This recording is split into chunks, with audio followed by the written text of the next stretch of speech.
بسم اللہ الرحمن الرحیم۔ السلام علیکم۔ شہر خاموشاں کو اگر زبان مل جائے تو نہ جانے کتنی ہی داستانوں کی تشہیر ہو جائے، کتنے ہی قصے زبان زدے عام ہو جائیں، کیونکہ یہ کینہ پرور لوگ نہ زندگی دیکھتے ہیں نہ موت، بس اپنے انتقام کی پیاس بجھانے کے لیے بےتاب رہتے ہیں، اور ان کی یہی پیاس انجانے میں انہیں ایک ایسی آگ کی جانب دھکیلتی رہتی ہے جس میں انہیں ہر حال میں جل جانا ہوتا ہے کہ یہی تو ان کا انجام آخر ہے۔ ایک کری فعل انجام دینے والے شقی القلب مجرموں کی روداد۔ معزز سامعین کرام، اردو وائس زون پر آپ سبھی کو خوش آمدید۔ آج جو کہانی میں آپ کی خدمت میں لے کر حاضر ہوئی ہوں اس کا عنوان ہے کینہ پرور۔ یہ کہانی ملک صفدر حیات کی ڈائری سے ماخوذ ہے۔ کہانی شروع کرنے سے پہلے آپ سے گزارش ہے کہ ہماری ویڈیو کو لائک اور چینل کو سبسکرائب کر کے ایز اے نیو یوٹیوبر ہمیں سپورٹ کریں۔ شکریہ۔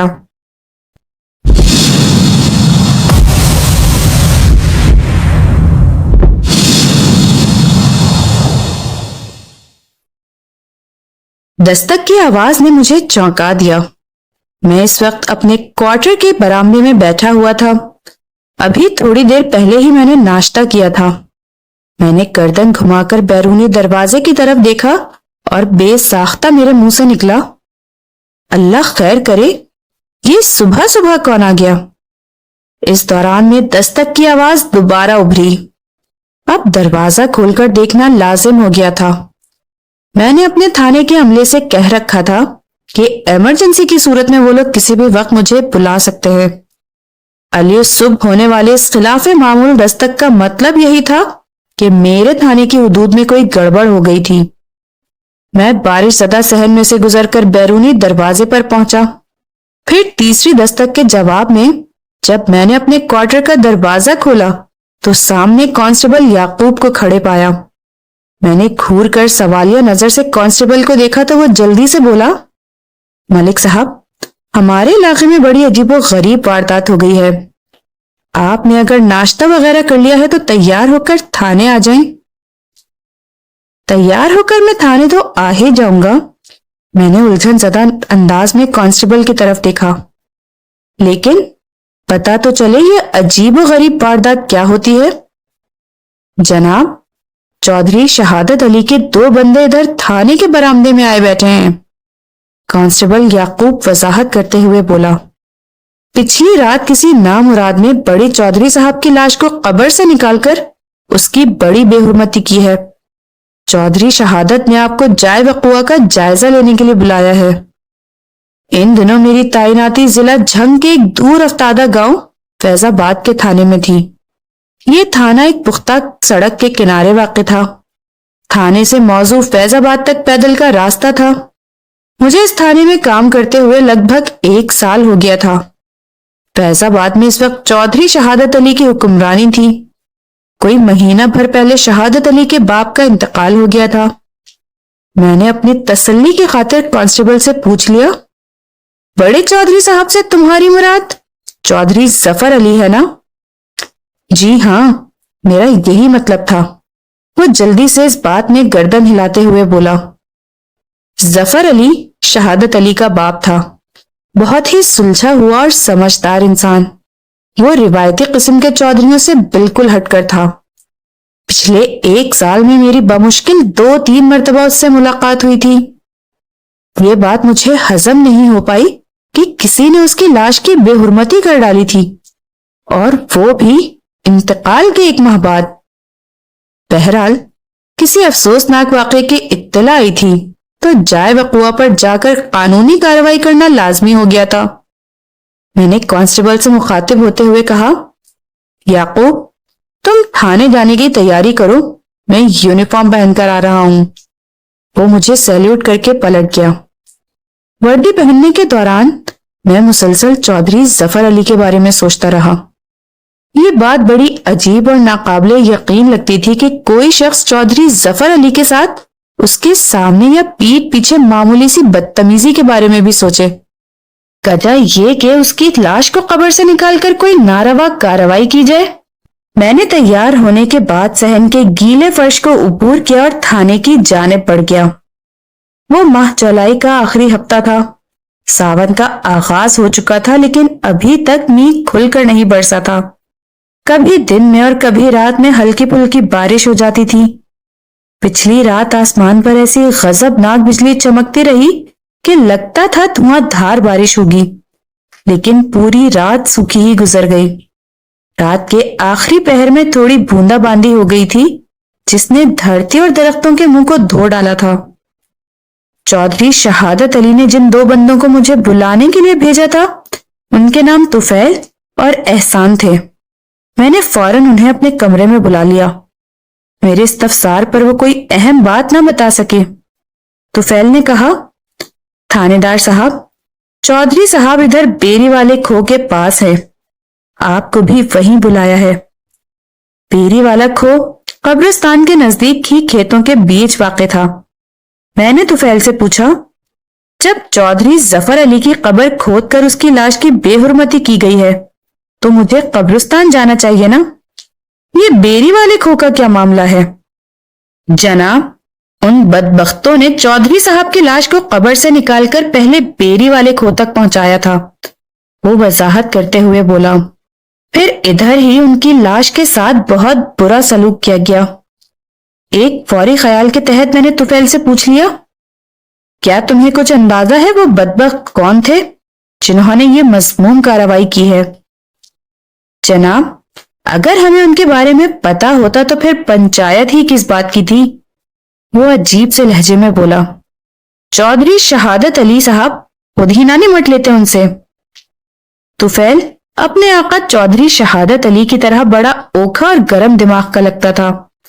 مجھے طفیل کی وضاحت پسند تو نہیں آئی تھی، تاہم میں نے اس سے الجھنا مناسب نہ سمجھا اور ضروری تیاری کے بعد جائے وقوع یعنی بیری والے کھو کی جانب روانہ ہو گیا۔ میں نے اپنے ساتھ کانسٹیبل یعقوب کے علاوہ کانسٹیبل جمیل کو بھی ساتھ لے لیا تھا۔ چودھری شہادت علی سے ابھی تک میری ایک بھی ملاقات نہیں ہوئی تھی، لیکن میں نے اس کے بارے میں کافی کچھ سن رکھا تھا۔ وہ اپنے باپ چودھری ظفر علی سے بہت مختلف تھا۔ میری معلومات کے مطابق وہ بہت جلد باز اور اکھڑ مزاج تھا۔ اسے غصہ بھی بہت جلدی آ جاتا تھا۔ وہ اپنے سامنے دوسرے لوگوں کو کمتر سمجھتا تھا وغیرہ وغیرہ۔ چودھری ظفر علی مرحوم نے اپنے حسن سلوک سے گاؤں والوں کے دل جیت رکھے تھے، جبکہ فیض آباد کے اکثر چھوٹے چودھری شہادت علی سے بیزار نظر آتے تھے۔ بس وہی لوگ خوش اور خوشحال تھے جو چودھری کے بہت قریب تھے اور ہر وقت اس کی مصاحبی میں لگے رہتے تھے، جیسا کہ طفیل اور احسان۔ مختصر الفاظ میں شہادت علی ایک روایتی چودھری تھا۔ بیری والے کھو پر لگ بھگ درجن بھر افراد موجود تھے، جن میں چودھری شہادت علی کی شخصیت سب سے نمایاں تھی۔ میں سیدھا اسی کے پاس چلا گیا۔ میں نے رسمی علیک سلیک کے بعد پوچھا، چودھری صاحب، یہ سب کیسے ہو گیا؟ یہ ایک رسمی سا جملہ تھا جس کے جواب میں چودھری شہادت غضبناک ہو کر بولا، ملک صاحب، یہ جس نے بھی کیا ہے اپنی موت کو للکارا ہے۔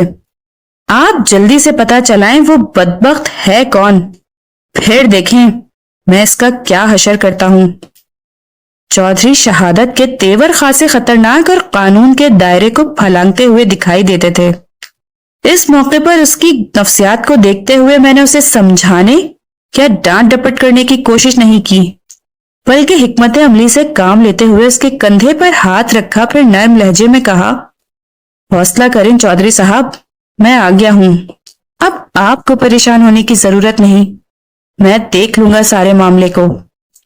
میں لمحے بھر کو سانس لینے کے لیے رکا، پھر ایک جانب اشارہ کرتے ہوئے کہا، آئیں ذرا میں بھی تو دیکھوں۔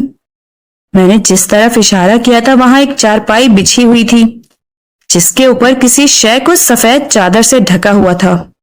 اغلب امکان یہی تھا کہ مذکورہ شے چودھری ظفر علی کی لاش ہوگی۔ چودھری شہادت علی میرے ہمراہ مذکورہ چارپائی کی سمت بڑھ گیا۔ چودھری نے مجھے دکھانے کے لیے جب سفید چادر کو ایک طرف ہٹایا تو میرے ذہن کو ایک دھچکا سا لگا۔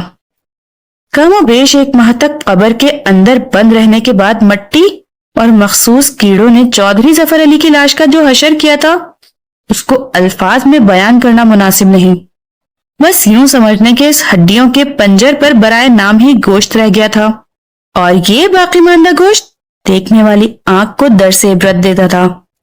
ان باقیات کے لیے لاش کا لفظ بھی موزوں نہیں تھا۔ یہ دیکھیں جناب، چودھری شہادت نے اپنے باپ کے بازوؤں کی جانب اشارہ کرتے ہوئے کہا، وہ سور کے تخم ابا جی کے دونوں ہاتھ کاٹ کر اپنے ساتھ لے گئے ہیں۔ میں نے دیکھا شہادت علی غلط نہیں کہہ رہا تھا۔ چودھری ظفر علی کے دونوں ہاتھ کلائیوں کے مقامات سے کٹے ہوئے تھے، جس سے یہ واضح تھا کہ جن ظالم لوگوں نے چودھری ظفر علی کی لاش کو قبر سے نکالا تھا وہ اسے کوئی سنگین سزا دینا چاہتے تھے۔ چودھری کے ہاتھوں سے کبھی انہیں کوئی شدید نوعیت کا نقصان پہنچا تھا جب ہی ان کا سارا غصہ چودھری کے ہاتھوں پر اترا تھا۔ میں نے لاش کا بغور معائنہ کرنے کے بعد اسے دوبارہ چادر سے ڈھک دیا اور چودھری شہادت علی کی طرف مڑتے ہوئے سوال کیا، چودھری صاحب، بڑے چودھری صاحب کی لاش آپ کو کہاں پڑی ملی تھی؟ اس نے ایک جانب اشارہ کیا اور بتایا، وہاں کھو کے منڈیر کے قریب۔ آپ صبح صبح اس طرف کیا کرنے آئے تھے؟ میں اس طرف نہیں بلکہ قبرستان کی جانب گیا تھا، وہ وضاحت کرتے ہوئے بولا۔ میں فجر کی نماز کے بعد ابا جی کی قبر پر فاتحہ پڑھنے قبرستان گیا تھا۔ آپ کو تو پتہ ہے ہمارے خاندان کی قبروں کے لیے قبرستان کا بالائی حصہ مخصوص ہے۔ جب میں اس حصے میں پہنچا تو ابا جی کی قبر دیکھ کر میرا دماغ گھوم گیا۔ وہ لمحے بھر کے لیے متوقف ہوا تو میں نے پوچھ لیا، آپ نے وہاں کیا دیکھا؟ میں نے دیکھا، وہ بات کو آگے بڑھاتے ہوئے بولا، میں نے دیکھا کہ ابا جی کی قبر کھلی ہوئی ہے۔ یہ منظر دیکھ کر تو میں سناٹے میں رہ گیا، اور جب قبر کے اندر لاش کو بھی غائب پایا تو سمجھ لیں میرے دل و دماغ کی کیا حالت ہوئی ہوگی۔ وہ ایک مرتبہ پھر متوقف ہوا، ایک گہری سانس لی، پھر اضافہ کرتے ہوئے بولا، میں نے ابا جی کی لاش کے لیے پورا قبرستان چھان مارا۔ جب وہ کہیں نہیں ملی تو میں کھیتوں کی طرف نکل آیا، اور پھر یہاں بیری والے کھو کی منڈیر کے قریب رکھی ابا جی کی لاش مجھے مل گئی۔ ان کی کٹی ہوئی کلائیوں کو دیکھ کر میرا دل بھر آیا۔ میں نے فوراً حویلی سے ایک چارپائی اور چادر منگوا کر ابا جی کی لاش کو سمیٹا، پھر 2 بندوں کو آپ کی طرف دوڑا دیا۔ یہ ہے کل کہانی جناب۔ یہ بڑی افسوسناک کہانی ہے چودھری صاحب، میں نے غمگین لہجے میں کہا۔ میں آپ کے دکھ میں برابر کا شریک ہوں، اور یہ میرا آپ سے وعدہ ہے کہ میں اس اندوناک بلکہ شرمناک واقعے کے ذمہ دار افراد کو جلد از جلد گرفتار کر کے عبرتناک سزا دلواؤں گا، لیکن ان تک رسائی حاصل کرنے سے پہلے چند اہم باتوں کا ذکر بہت ضروری ہے۔ کون سی اہم باتیں جناب؟ وہ الجھن زدہ نظروں سے مجھے تکنے لگا۔ میں نے ٹھہرے ہوئے انداز میں کہا، نمبر 1، قبر کو کھودنے والا جو کوئی بھی تھا یا جو کوئی بھی تھے وہ آپ کے ابا جی سے شدید نفرت کرتے تھے۔ نمبر 2، اس نفرت کی تفصیل میں جانا چاہیں تو بڑی آسانی سے کہا جا سکتا ہے کہ چودھری صاحب کے ہاتھوں انہیں ماضی میں شدید قسم کا نقصان پہنچا تھا۔ نمبر 3، وہ لوگ لاش کو قبر سے نکال کر یہاں لے آئے تھے۔ وہ چاہتے تو ہاتھوں کی کڑائی کا کام وہاں قبرستان میں بھی کر سکتے تھے۔ اس کا مطلب ہے یہ بیری والا کھو ان کی چودھری صاحب سے نفرت میں کلیدی کردار کا حامل ہے۔ اب چودھری صاحب، آپ مجھے یہ بتائیں گے کہ… میں نے لمحات توقف کر کے ایک گہری سانس لی، پھر اپنی بات کو مکمل کرتے ہوئے کہا کہ کیا بڑے چودھری صاحب کے ہاتھوں ماضی میں کسی کو کوئی بڑا نقصان پہنچا تھا جو وہ انتقام کی رو میں ظلم و بربریت کی ساری حدود کو پھلانگ گیا؟ آپ ہی اس دشمن کی نشاندہی کر سکتے ہیں جو چودھری صاحب کے لیے اپنے دل میں شدید ترین نفرت پالے بیٹھا تھا۔ میں آپ کے تعاون کے بغیر اپنی تفتیش کو آگے نہیں بڑھا سکوں گا۔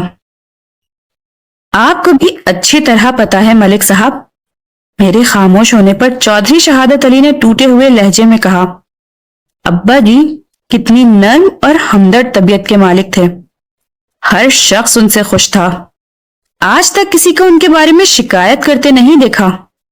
انسان تو بہت بڑی بات ہے جناب، میں نے تو ابا جی کے ہاتھ سے کبھی چڑیا کے بچے کو نقصان پہنچتے نہیں دیکھا۔